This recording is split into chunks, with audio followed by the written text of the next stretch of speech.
What would your life look like if fear no longer had a voice? Not silenced for a moment, not managed, tamed, or negotiated with, but erased, gone, dead. Imagine waking up every day without hesitation, without second guessing yourself, without that internal voice telling you you're not ready, not worthy, not enough. What decisions would you make then? What doors would you finally kick open? What dreams would you chase with reckless, unstoppable fire? Because the truth is, fear isn't the enemy. Surrender is. Fear is natural. It's primal. It whispers and it warns, but it only wins when you obey it. And every time you believe it, every time you shrink instead of step forward, you trade power for comfort. You give up growth for safety. You stall, you suffocate, you stand still, not because you're weak, but because fear has convinced you that stillness is survival. But not today. Today we expose fear for what it is: a liar, a story, a shadow pretending to be real. And today we bury it, not with feel-good fluff or shallow hype, but with truth, with discipline, with practice, with a purpose that's bigger than your excuses. In the next few minutes, you're going to learn how to stop running from fear and start hunting it. You'll learn how to stand tall even when your hands shake, how to act before fear fades, and how to build a mind so sharp and disciplined that fear has no room left to live. So take a deep breath, step forward, and don't look back, because this is the day you kill the fear. Let's get something straight. Fear is not your enemy. Fear is instinct. It's ancient. It's built into your biology to protect you. And in many ways, it's kept you alive. But what fear was never meant to do is lead you. It was never meant to be your guide, your counselor, your decision maker. Yet that's exactly what most people let it become. They let fear steer the wheel. And then they wonder why their life feels like it's going in circles. You feel fear when you're about to do something unfamiliar, something risky, something that threatens your comfort or control. That's not weakness. That's your brain doing what it's been wired to do. But here's the truth most never hear. Fear itself isn't what stops you. Inaction is. The real enemy isn't the fear you feel. It's the pause you take because of it. It's the opportunity you don't chase, the silence you choose instead of speaking up, the dream you shelve for some other time. Most people are waiting for fear to disappear before they take action. They're waiting to feel brave, to feel certain, but that moment never comes, because courage isn't the absence of fear, it's action taken in spite of it. And if you're waiting to feel ready, you'll be waiting your whole life. The ones who move mountains, change industries, make history, they feel fear too, but they walk forward anyway. That's the shift. That's the edge. You don't need to be fearless. You just need to stop obeying fear like it's a command. You need to stop giving it authority it never earned. Fear can sit in the passenger seat, sure, but it doesn't touch the wheel, not anymore. And here's where it gets powerful. The more you move through fear, the smaller it becomes. Every time you act when you're afraid, you teach your brain that fear doesn't mean stop. It means this matters. It means step up. It means you're getting close to something important. Repetition rewires reality. And the more you face fear head on, the less control it has over you. You become something fear can't live inside, because you've trained your mind to act before fear can settle in. So the next time fear rises in your chest, remember this: you don't need less fear. You need more movement. Don't analyze. Don't overthink. Don't negotiate. Just move, because fear hates momentum. And the moment you act, the fear begins to die. Fear is a master storyteller. It crafts lies so believable, so emotionally convincing that they feel like truth. But here's the brutal fact. Fear is a liar. And the most dangerous lies it tells are about you. It whispers that you're not ready, that you're not smart enough, talented enough, worthy enough, that if you try, you'll fail, that if you speak, they'll laugh, that if you chase that dream, you'll crash and burn. And because fear wears the voice of your own mind, you believe it. You accept it as reality, never realizing that it's just a story you've repeated so many times it became familiar. Not true, just familiar. Fear thrives in imagination. It takes a moment of uncertainty and builds a movie around it. You don't just worry about a difficult conversation, you see it go horribly wrong. You don't just hesitate to try something new, you see yourself failing publicly and permanently. You don't just fear rejection, you imagine humiliation, abandonment, and proof that you never had what it takes in the first place.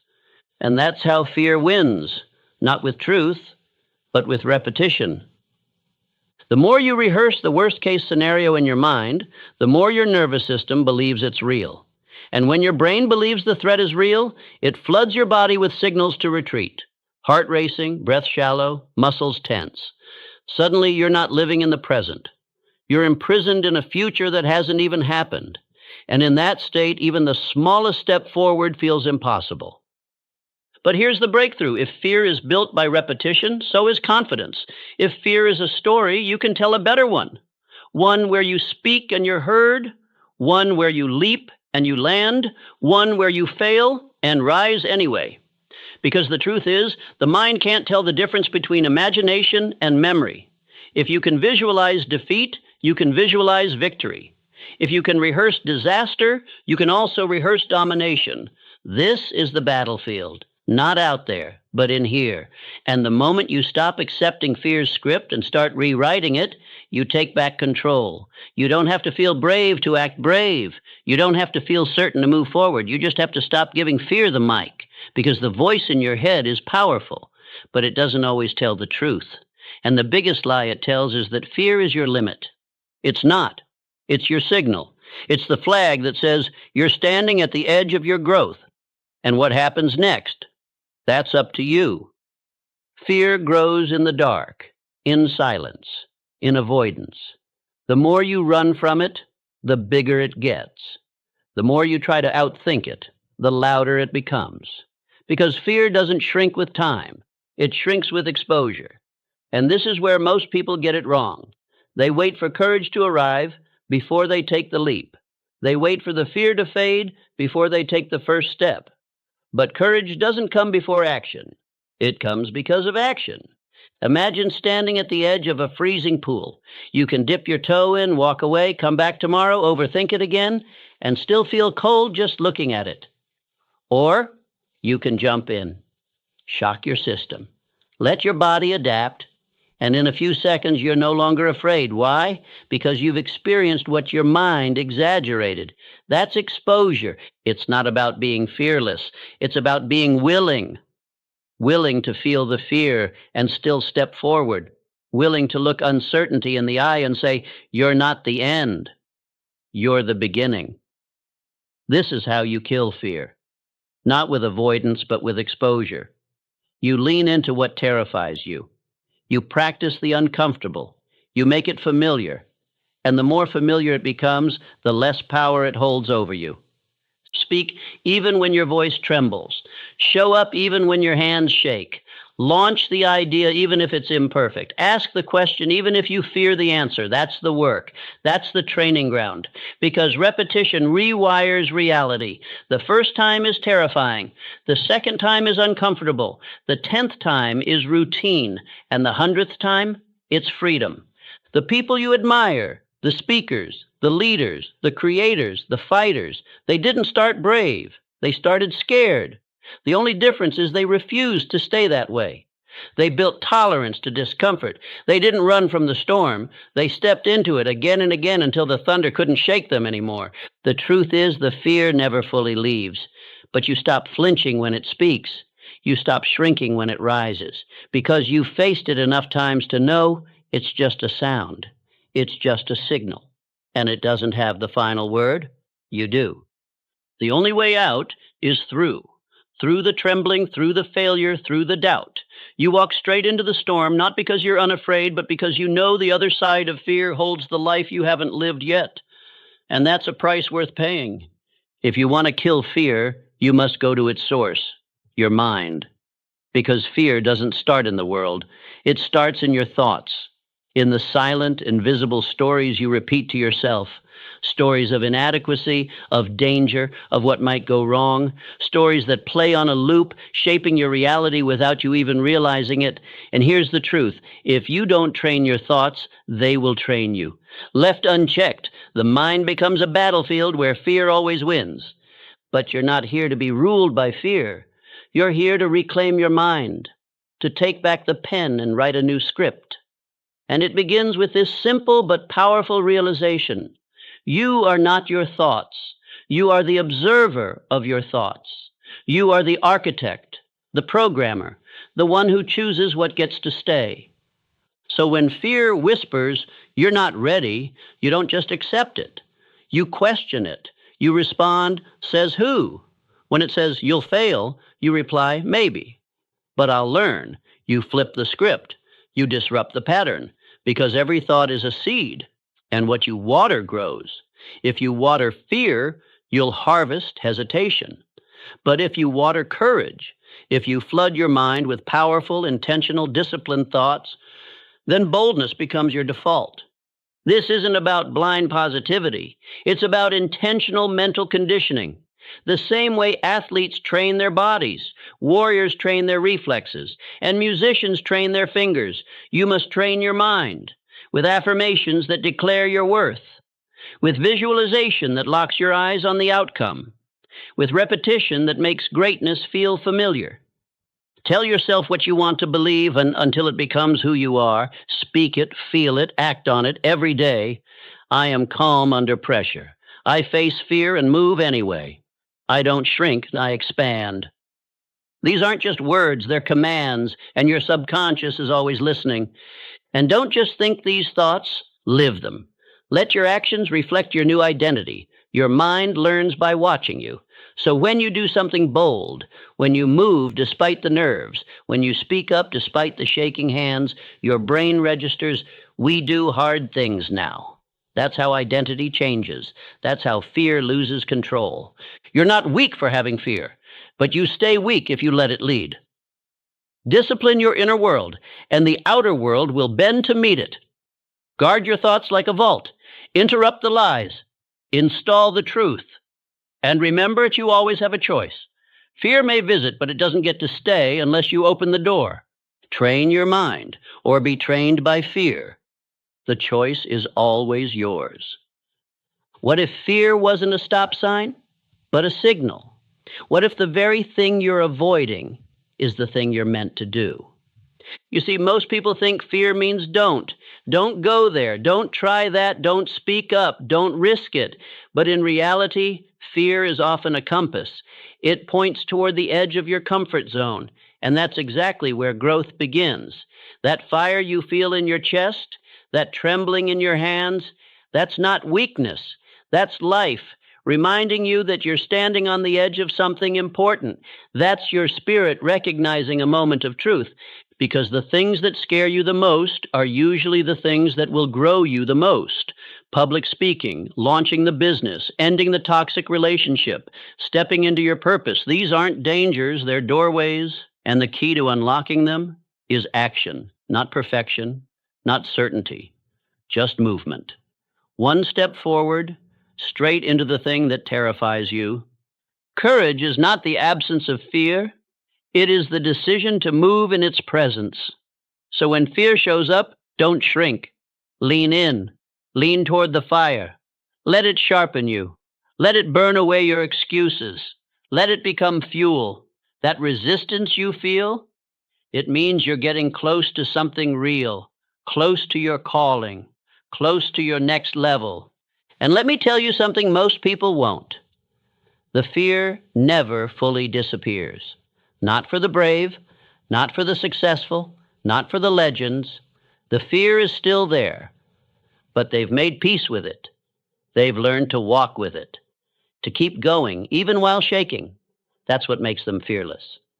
Not that they feel nothing, but that they refuse to be owned by it. So the next time fear shows up, say, thank you, I see you, but I'm not stopping. And then take that step, make the call, hit publish, say yes, say no, say the thing that scares you. The moment you lean toward the fire, then the fear begins to fade, and what's left is freedom. Here's the truth nobody wants to hear.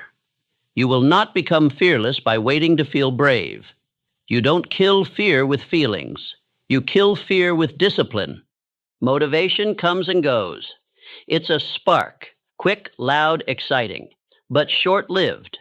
Discipline, on the other hand, is the steady flame. It's the engine behind every fearless life. Because when you train yourself to act, not when you feel like it, but when it needs to be done, you become dangerous. You become untouchable. Courage isn't a lightning bolt. It's a decision.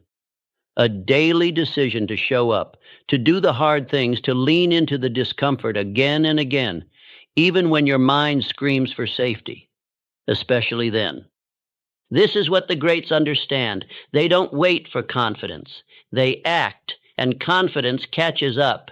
They don't wait for the fear to vanish. They do the thing anyway, and fear learns it has no place there. Discipline silences fear because it removes the negotiation. There's no debate, no should I or shouldn't I. It's already been decided.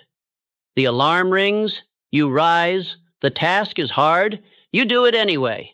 The voice of doubt whispers, you walk forward in spite of it. That's discipline, and that's how the fearless are made.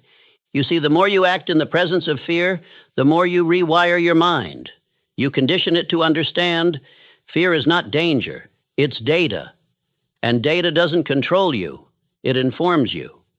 So ask yourself, are you living by feeling or are you living by principle? If fear is still calling the shots, then it's time to shift. Build rituals that strengthen your mind. Surround yourself with reminders of your vision. Keep your commitments to yourself. One small act of courage every single day, and you'll wake up one day wondering why you ever let fear run the show. Discipline makes you consistent, and consistency makes you inevitable. Picture this. You're lying on your deathbed moments from the end. Around you are not just memories, but the ghosts of every dream you didn't pursue, every risk you never took, every version of you that could have existed, and they look at you with one question. Why did you let fear decide for you? You see, fear doesn't just steal your moments. It steals your legacy. It convinces you to shrink, to play safe, to sit down when you were built to stand tall. But what if you knew the cost? What if you could see the future that fear is quietly robbing you of? Because that's the thing. Most people don't realize they're choosing fear. They think they're choosing comfort, safety, familiarity. But what they're really doing is burying their greatness under excuses. They're trading impact for ease, legacy for security. Let me be clear. No one remembers the man who stayed silent. No one builds statues for the woman who avoided failure. The world is moved by those who were scared and moved anyway, by those who stood up, spoke out, and stepped forward in spite of the trembling in their voice or the knot in their stomach. Fear will always offer you comfort, but legacy demands discomfort. It demands pain, sacrifice, risk. It demands that you decide what matters more, the opinions of others or the opinion you'll have of yourself when your time is up. So ask yourself right now, what will your life say when you're gone? Will it whisper of missed chances and silent regrets? Or will it roar with the sound of someone who chose purpose over paralysis, action over avoidance, courage over comfort? You don't need to know every step. You just need to refuse to let fear have the final word, because your legacy is being written either way, and only one version ends with you free. If fear is a liar, then your routine is the truth teller, because it's not just mindset that slays fear, it's movement. It's not about one big heroic act. It's about the habits that turn courage into your natural state. The fearless aren't born brave. They're forged by discipline. And every day they perform small rituals that suffocate fear before it has a chance to speak. Start here. Each morning, do something uncomfortable. Not huge, not reckless, just something that makes your heart beat a little faster. Cold shower, honest conversation, a hard phone call. Why? Because the nervous system must be trained. And when you teach your body to survive discomfort, fear begins to lose its grip. Second, move. Physically move. Whether it's lifting, running, walking, Motion kills stagnation, and stagnation is fear's playground. When you move your body, your brain follows. Confidence builds, clarity returns, energy rises, and fear has no room in a body that's in motion. Third, speak power into your mind. Affirmation isn't corny, it's war. The thoughts you rehearse become the beliefs you carry. Every morning, stand tall and say, I am not afraid. I am not here to shrink. I am here to lead. Say it until you believe it, then act in a way that makes it true. Fourth, win the first battle. Make your bed. Show up on time. Finish the task you don't want to, because when you start your day with a win, fear loses a piece of its power. And when you stack those wins, you build momentum. And momentum is what makes the impossible feel inevitable. Lastly, reflect. Each night, ask yourself, where did fear whisper today, and where did I push back? This is how you refine. This is how you get sharper. You become unshakable not by avoiding fear, but by facing it again and again and until it breaks before you do. The fearless life is not an accident. It is crafted with intention, with repetition, with ruthless self-respect. If you want to kill fear, don't wait to feel brave. Train it, build it, practice it, one bold action at a time. Today, we don't just talk about fear, we lay it to rest. Because the truth is, fear dies when you stop feeding it, when you stop bowing to it, when you realize it has no real authority, only the power you've given it. And from this moment on, you take that power back. No more waiting, no more hesitation, no more shrinking to fit the comfort of others or the lies of your past. You were not born to live small. You were not designed to tiptoe through life avoiding danger. You were built to walk through fire and come out forged. So this is the moment. Not tomorrow, not when you feel ready. Now you bury the fear. You silence the doubt. You take the first step, and then another, until you no longer remember what it felt like to be ruled by hesitation. And when fear shows its face again, as it always will, you will smile. Because now you know its game. You've studied it, outlasted it. You've trained your mind and body to walk forward anyway. Fear doesn't get a vote in your future anymore. Only your vision does, only your mission does. So stand up, straighten your spine, and look fear in the face one last time. Say thank you for the lessons, for the growth, for the clarity. And then say goodbye, because you're done letting fear decide who you get to be. This is your time now. You are fearless because you chose to be. But this is only the beginning. In the next chapter, we will go deeper into how to build unshakable confidence, not in theory, but in daily action. You've slain the fear. Now it's time to build the warrior. So subscribe now, because fear may be behind you, but your future, it's just getting started. Your other self, the one who never hesitates, never retreats, is waiting.